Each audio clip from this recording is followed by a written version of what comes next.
क्या आपने कभी सुना है कि अंतरिक्ष में भी आवाजें गूंजती हैं? नहीं ना? लेकिन वैज्ञानिकों ने हाल ही में कुछ ऐसी रहस्यमयी तरंगें खोजी हैं जो बिल्कुल चिड़ियों के चहचहाने जैसी सुनाई देती हैं। जी हां, यह कोई कल्पना नहीं बल्कि विज्ञान का एक अद्भुत रहस्य है। इन्हें कोरस वेव्स कहा जाता है। आखिर ये कौन सी तरंगें हैं, ये कहां से आती हैं और इनका हमारे ब्रह्मांड से क्या संबंध है? चलिए जानते हैं इस वीडियो में।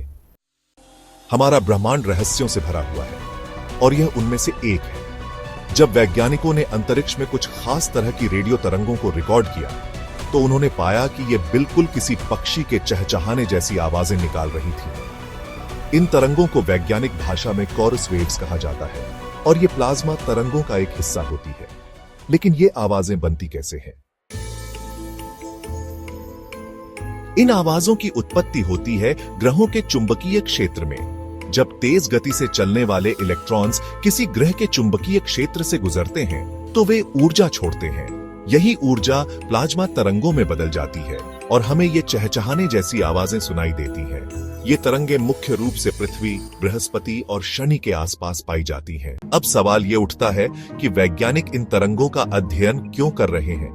पहला कारण, ये तरंगे हमें अंतरिक्ष के मौसम को समझने में मदद करती हैं। सौर तूफानों के बारे में जानकारी देती है।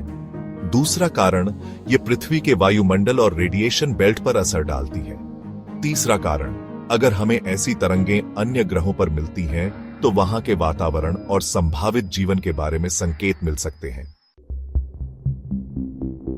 अब सवाल यह है, क्या हम इंसान इन तरंगों को सुन सकते हैं? असल में अंतरिक्ष में कोई ध्वनि नहीं होती क्योंकि वहां हवा नहीं होती। लेकिन वैज्ञानिक जब इन तरंगों को रेडियो सिग्नल में बदलते हैं तो हमें यह एक खास तरह की चर्पिंग साउंड के रूप में सुनाई देती है। तो दोस्तों, ये था अंतरिक्ष में गूंजने वाली रहस्यमयी आवाजों का रहस्य। क्या आपको लगता है कि भविष्य में वैज्ञानिक इस तरह की तरंगों से और नए राज खोल सकते हैं? कमेंट में जरूर बताइए।